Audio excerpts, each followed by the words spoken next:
All right, let's go ahead and get this thing started in 3, 2, 1. What's up, everybody? My name is Eric, and I'm a fitness coach. I'd like to welcome you to the Elite Surf Fitness Training webinar. Tonight, we're going to spend time basically just talking about fitness, how it should fit into your surf regimen, whether you're a recreational surfer, whether you are trying to make the QS or the WSL, or all the way down to surf coaches that are trying to help people out. So this is the kind of line of topics that we're going to cover tonight. We're going to start off with the state of competitive surfing in 2019. No longer is just surfing all the time a desired or successful training method. Training smart and staying injury-free is the name of the game. We're going to talk about why surfing all the time is actually slowing down your progression, not helping it. How specific fitness training helps fast track progression. How to prepare, warm up, and restore yourself for high performance surfing. So that's going to kind of be the way everything goes.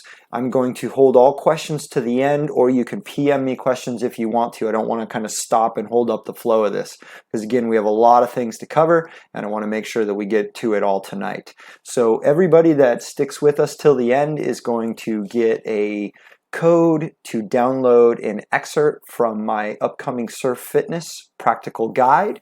It will include a simple overview on how the body works, best way to enhance its performance with fitness training, as well as tips on nutrition, mindset, and recovery.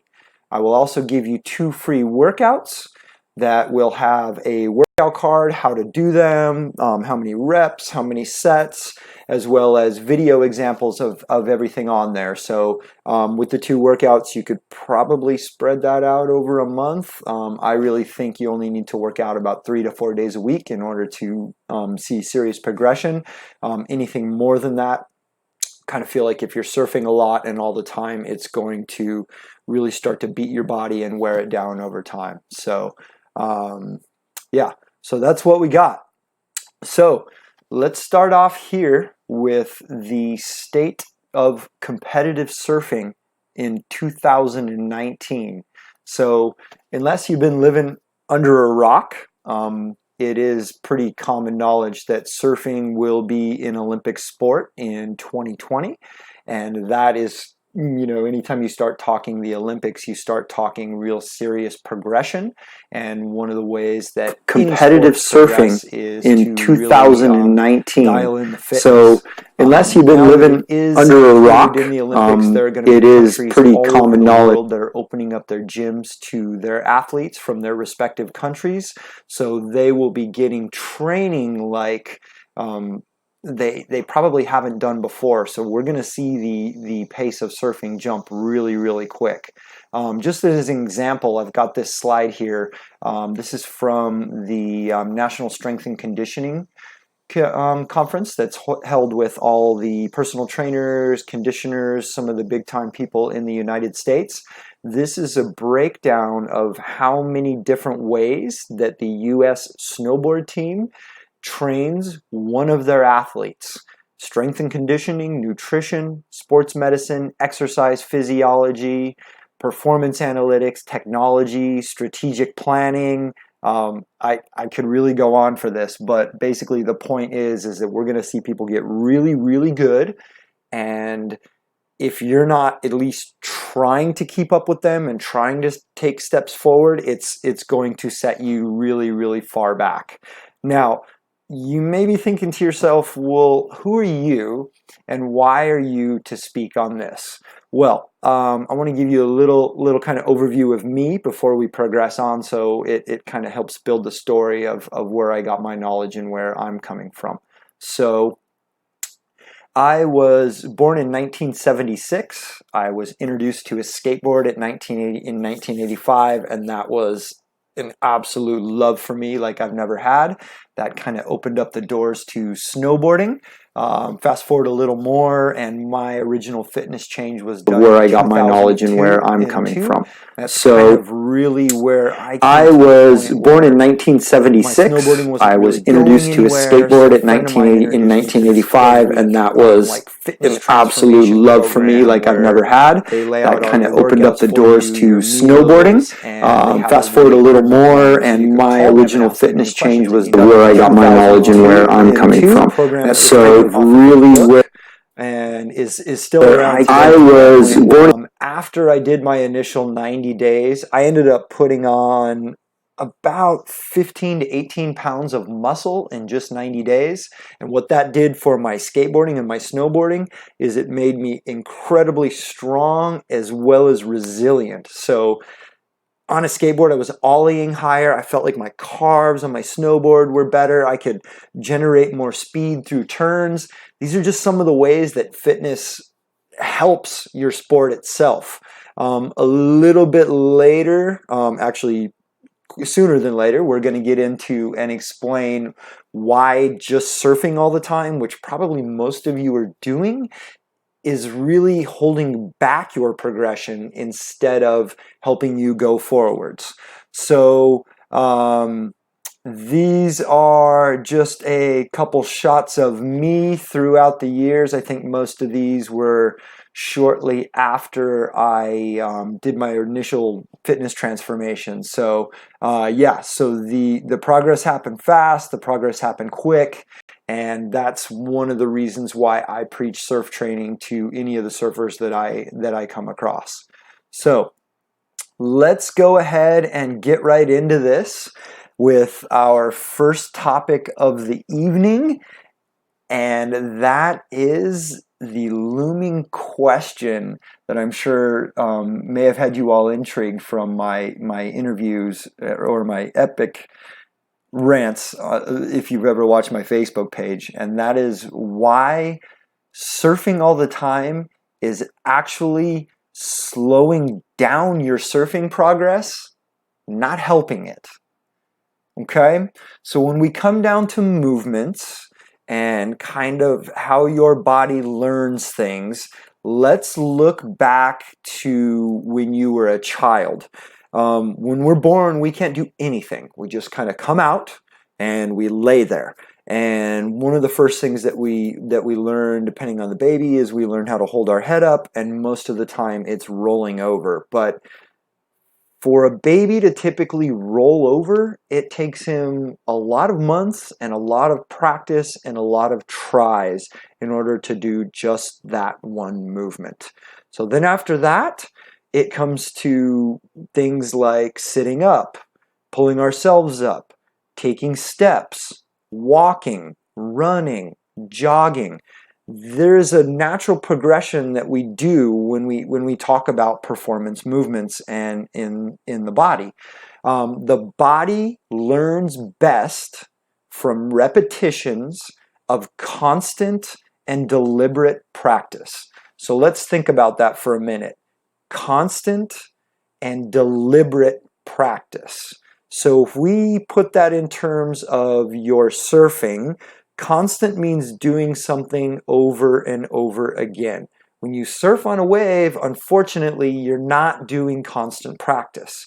When you exercise on dry land, let's say you're in a gym, you've got your dumbbells in your hands, and you can do constant practice over and over and over. And the more you do it the way your body was meant to, the more your body is going to benefit. You're going to get stronger, and your body is going to move better and just feel better from the overall repetitions. Well, your surfing is much the same. Constant and deliberate doesn't really come from your surfing movements. Yes, surfing in the fact that you are learning movements as you are doing them over and over and over.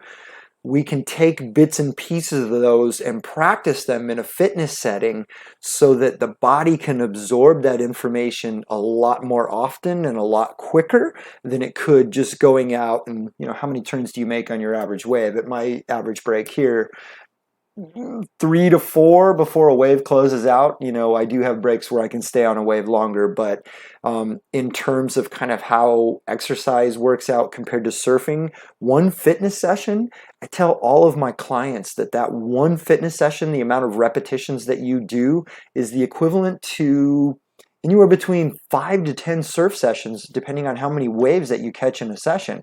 And I don't know about you, but if you could get that much work in one day instead of over the course of a week, that kind of sounds to me like the progression is going to start pumping a little bit quicker for you in the long run of things. If you'll excuse me for 1 second here, I'm just going to grab a drink of water here and we'll move on to the next slide.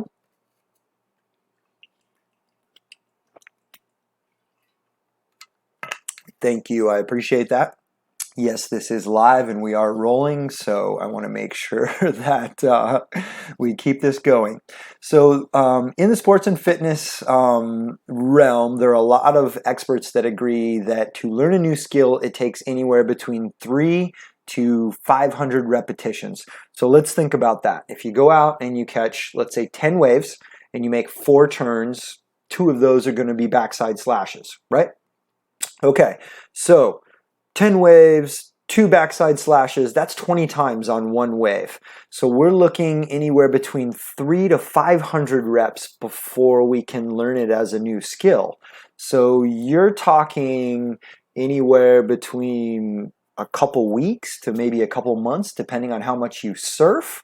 Or if we look at that from exercise, your typical exercise session, you could cover this amount of volume with exercises in as little as a week. Faulty movement patterns, that's a whole different thing. Faulty movement pattern is when you do something wrong and your body is actually moving away from the way that it was meant to move when we were created by whoever did that, but that's a whole nother topic and we're not even going to get into that. So faulty movement patterns can take anywhere from 3 to 5,000 reps to correct. So if you're doing something wrong, you could be talking 3 to 5,000 times doing it the right way before your body will learn that and be able to competently do that skill, especially in times under pressure, like when you're in a surf contest or even just riding a wave for that matter. So just like it says at the bottom, how many waves do you catch in a 2-hour session? The numbers really don't lie on that one. The second reason why surfing is actually hurting you more than benefiting you, it's really, really, really bad for your body. Repetitive movements such as swimming or people that swing a tennis racket or baseball players all have a very, very high tendency to develop injuries in the shoulder because we're doing something over and over and over, such as paddling on our surfboards. That's actually wear and tear on your body. It is actually wearing you down, believe it or not. So if you have a faulty movement pattern and let's say your shoulders aren't moving the way that they're supposed to, you're even more at risk for an injury because you're putting your body into weird positions where it may or may not be strong enough to handle that if something were to happen to it in a high tense situation such as surfing at the end of the day. So 2 common injuries that I see most often in surfers are going to be the neck and the lower back. And that should be pretty much self-evident because we're holding the head like this when we're paddling on our surfboard. And a lot of people, they get that what we call banana back. So where you have that extreme angle on your back and it's just kind of pushing on your vertebrae. Over time, that wears you down. I don't know what your age is out there. I'm 42 years old. A lot of my clients are over 40 and they've all been surfing for a long amount of time. Never felt anything, and now all of a sudden it's coming on. So if you want to stay surfing through your entire life, taking care of yourself is something that you're really going to need to do. So let's flip the script on this one and let's talk about how specific fitness training will indeed help fast track your progression. Okay, so we talked about the reps and anywhere between 3 to 500 reps of doing something over and over before the body kind of really gets competent in it. So let's take a look at a couple things that your body is doing while it's learning these repetitions. So the key thing when we do repetitions is what we call adaptation, and that's when your body gets used to doing something. Now, adaptation, when we talk about it in the presence of the body, or in the function of the body, I should say, is two things together: the GAS, or what we call the General Adaptive Syndrome, and specificity put together. So general adaptive syndrome is kind of how your body adapts to things. So it's always trying to get used to whatever stress that's put on it. The principle of specificity is talking about doing specific things to get desired outcomes from your workouts. So if we're trying to work on a slash, I'm going to be doing a lot of rotational work on my core so that I can teach the body to swing back and forth a little bit easier through those turns and with a lot more effort and really tension at the end of the day that it can. So let's take a look at those two individually. We have the general adaptive syndrome, and that is basically what we call the body's process of how it responds and adapts to stress. Now, stress can be many things. Stress can be eating bad food. Your body is trying to adjust to take in the bad food because it's not getting maybe what it needs. Stress can be putting our body in bad positions. So if we're sitting there with bad posture like this, then the body is just going to get used to doing that. So the other form, which we're talking about this evening, the form of stress would be pushing your endurance level, pushing your strength, or just pushing your movements and having the ability of your body to try and respond against those. That's where performance comes from. So when we train principles of specificity and general adaptivity, us as fitness trainers, there are a lot of different things that we have to keep in mind when we are programming exercises for surfers. I'm not going to really hit on all of these, but when I make a workout regimen for a client, this tree is kind of where everything is based. We will do an assessment on somebody, look at how they're moving, is their back tight or their shoulders tight? All of that hampers how you can surf at the end of the day.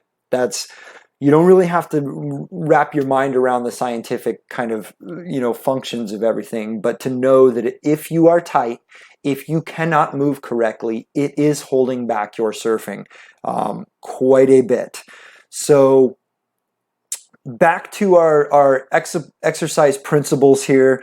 We're looking at things from specificity to overloading, so progressive overloading as the body gets used to things, variety, rest, reversibility, maintenance, interference, FITT, ceiling, individuality. So I don't know if maybe you understood what all of those things go into for exercises, but if you are working out right now and have a routine that you're following, could you tell me, how it is helping you specifically? Let's say specificity or the individuality. Is this something that is actually something that's going to help your progress? No two people are the same, so individuality is a real big thing. So when we are taking workouts off of YouTube, or if we're taking it out of Surfer Magazine, or if we saw Kelly Slater up on a Bosu ball doing something crazy on Instagram and we go to do that, that may or may not be the right thing for us.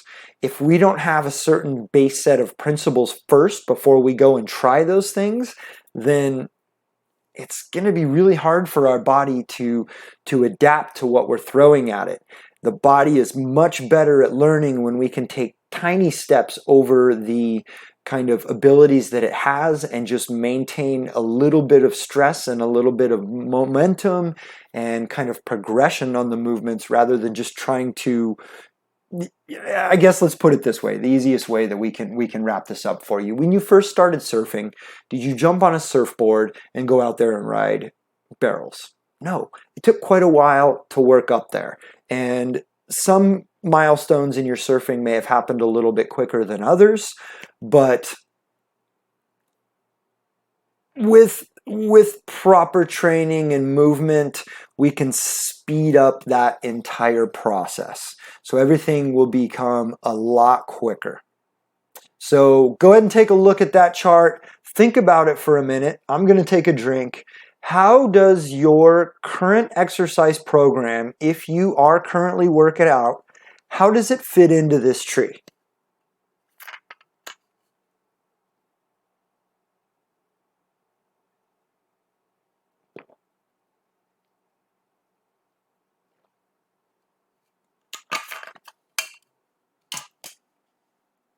Okay, so let's move on.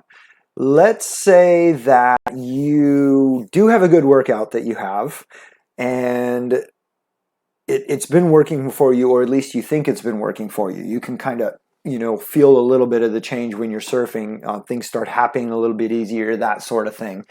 Let's take a look at some of the things that I devise each movement for my clients off of when we're talking about performance. The 4 different aspects that really need to be present in that movement when you're performing that movement.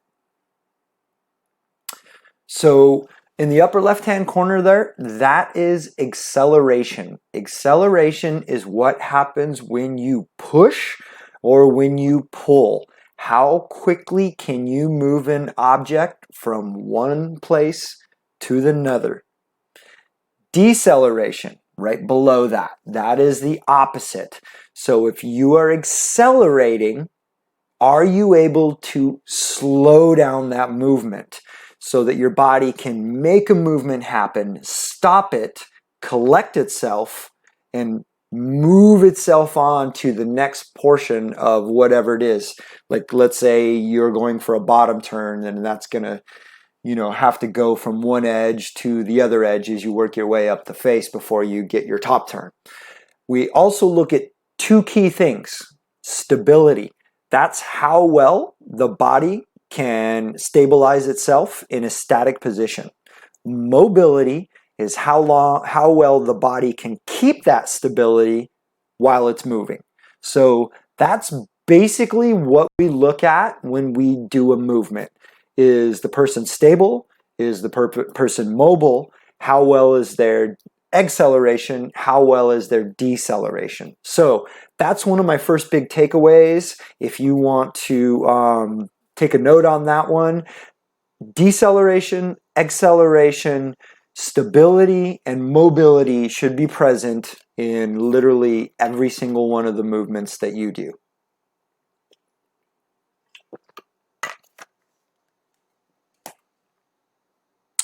And moving right along, yes, as the photo shows, a lot of this is a lot of data and a lot of science that has been come up with and passed on through formal education to guys like me from people that have huge expensive warehouses where they can, or workshops or research labs where they can bring people, they can run certain tests on them, and they can see what works, what doesn't, and then they pass those down on to us. So as much as I'd like to take credit for much of this that I'm talking about, most of this all came from my education. So, moving right along, we have talked about why surfing is hurting your progression right now, as well as why bad fitness is hurting your progression. So let's jump right in here and let's take a look at some of the ways that you can make yourself a better surfer, prepare yourself, warm up properly before you go in the water, and take care of your body for when it's sore after those big long surf sessions. Number one, my most important thing is start with the basics. If you are not currently working out, you shouldn't be standing up on a Basu ball, trying to hold dumbbells over your head, or trying to pick up things that you can't do with proper form. The better your form, the better your body is going to learn the movement patterns. So, when I say basics, what do we mean by basics? So, from a fitness point of view, every single movement that the human body does starts with one of these 7 movements over here on this side. Number 1, the squat. That's basically standing and just bending down, trying to touch your butt to the ground. Number 2 is a hinge. A lunge. A lunge is going to be taking big steps out and forwards. So, yeah. Number 3 is a hinge. That's basically where we bend at the waist. That's one of the key positions in surfing. Since we hold a tight squat, we should have a nice hinge at the waist with a nice tight back, which is going to allow our body to fire quickly and fast and efficiently as we're coming in and out of turns with the most power that would be possible. Number 4 is a push. So we're talking about pushing things away. Number 5 is a pull. Number 6 is a twist. So obvious twisting. And number 7 is carrying.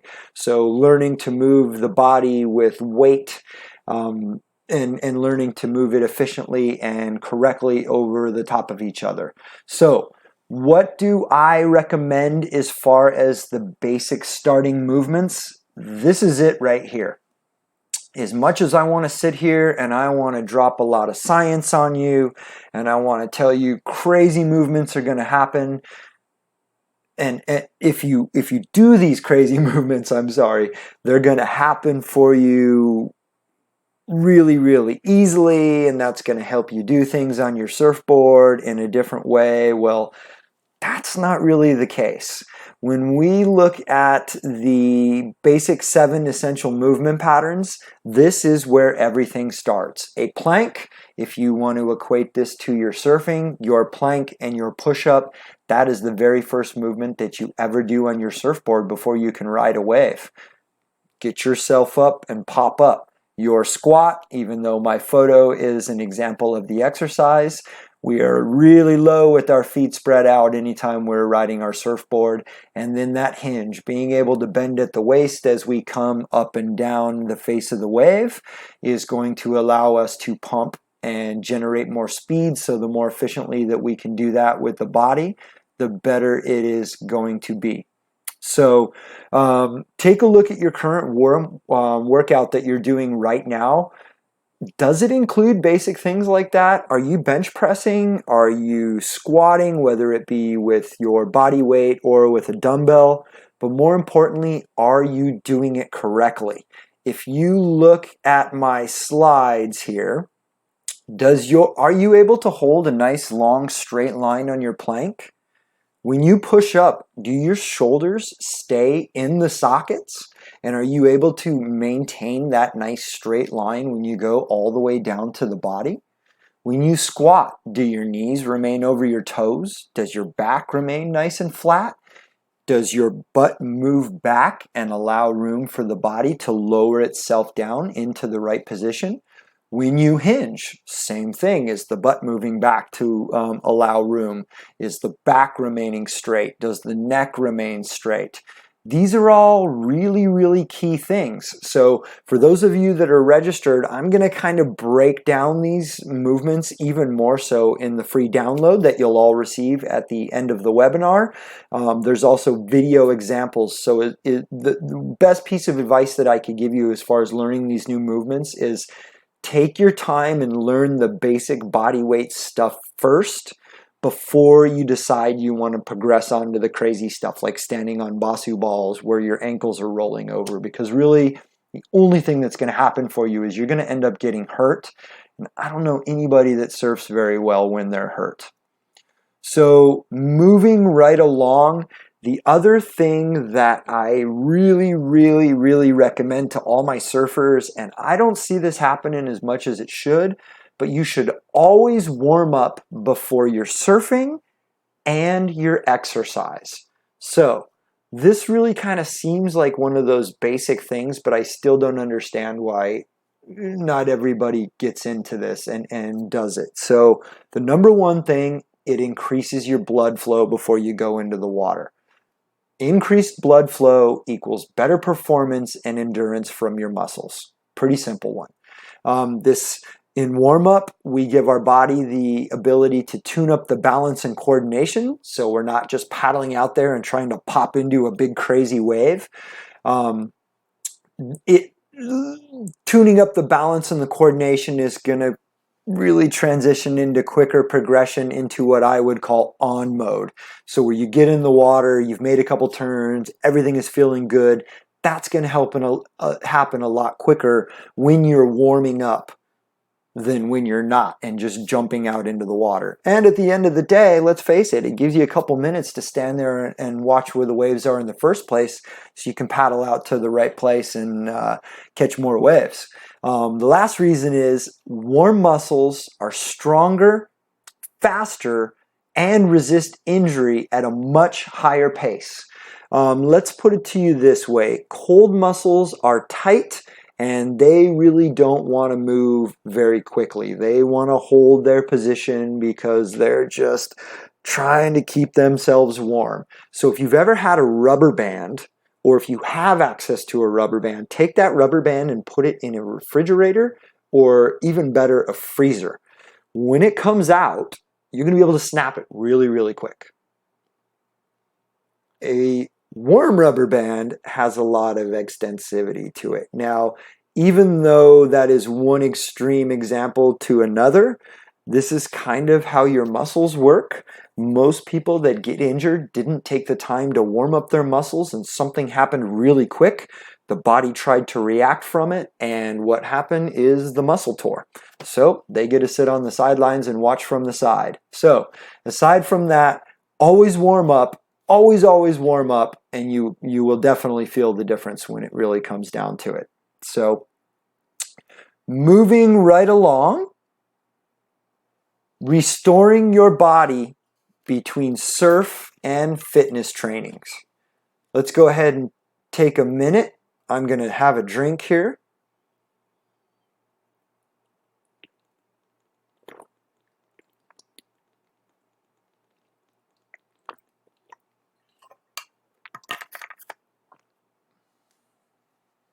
I have two ways that you need to be doing if you are not doing already that are really, really going to maybe not so much directly help your surf, but directly help your surf, because everything in surfing is about your muscles, how well your muscles work, and the better they feel, the better shape they're in, the better you are going to perform. Also, the better they feel and the better shape you're in, the less likely you are to get injured. So, I like the foam roller and I like the ball. Basically, that just would really include sitting on it in tense muscle areas and kind of rolling it out as if somebody was going to give you a massage, rolling back and forth over that. And it will, over time, kind of break up some of that tension. So, on those days that you're feeling really, really sore after workouts or after a really, really long surfing session, a foam roller or a ball, I like the ball in the back of my neck, in the back of my shoulders, right on those paddling muscles. And I also like to sit with the ball on the front of my shoulders. The healthier and more motion we can keep in these shoulders, the better we're going to be able to resist injury at the end of the day. So I also recommend stretching, learning the difference between static, active, and dynamic stretching. I'm not really going to go into those for sake of time tonight, but those will be covered in the free download that you will get at the end of the day. So one of the absolute most important things that I would recommend you also kind of paying attention from, aside from the fitness, is your diet. Because what you put in is going to make a huge, huge, huge difference into how well your body performs. If it cannot get the energy that it needs when it needs, it's going to shut down. If it cannot get the nutrients that it needs in order to repair itself, every time that you get sore, your body has to come back and repair that to make itself feel better. So that is where the nutrients of a really good diet. Learn the difference between proteins, carbs, and vegetables. That's really the simplest way to start paying attention to your diet. I have a very, very simple formula that I recommend to my clients, whether it be people that are trying to lose weight or my surfers that are trying to up their progression, that I recommend to everybody. But I will say I am not a doctor. I have formal training in nutrition, but I do not have an educational degree in nutrition. I will not hold myself off as a nutritionist or a dietitian. So I have a simple method that will help most people tune up their diets quite a bit. If you have deficiencies in anything, it's probably best that you talk to your doctor about that first. So for the food, what I recommend is what we call the 3-fist method. Easiest way to prepare a meal for yourself and not have to wonder if it's healthy or not. A fist-sized portion of proteins. Your proteins are going to be anything from your fish to chicken to pork to soybeans or chickpeas. Those will all count as proteins. Add them up with another fist-sized portion of carbs. Carbs are going to be some fruits and vegetables, your sugars, which we really want to stay away from. Sugars don't do much for you as far as performance goes.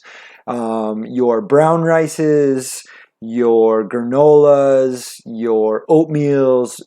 Try and also get the things that have more brown color to them rather than the white stuff, which has been processed. And then we look at fruits and or vegetables with each meal. So really simply, fistful of protein on one portion of your plate, a fistful of carbs, and then we add a fistful of fruits or vegetables. So fist of bananas, fist of rice, fist of chicken would not be a nice full meal. So I recommend on training days that you add about another half a fist to each one of those with an additional fruits or vegetables. What that's going to do is really make sure that you can up your nutritional sources for helping your body rebuild itself after you've just put all that energy out before you've gone out and surfed.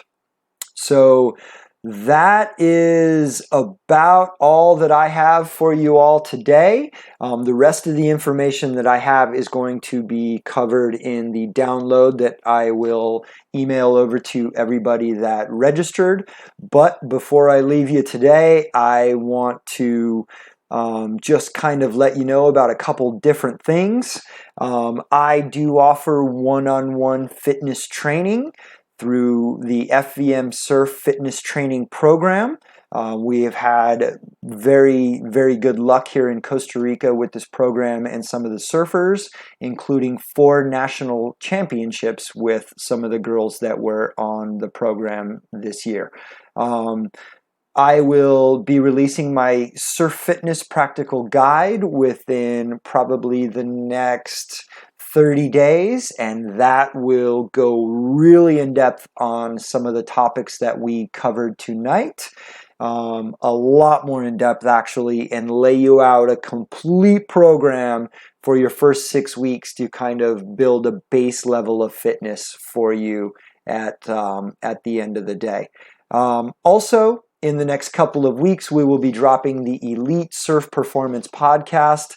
I don't know if anybody out there has ever listened to it, but the Surf Mastery podcast, Mike, if you're out there and you're listening, please bring the podcast back.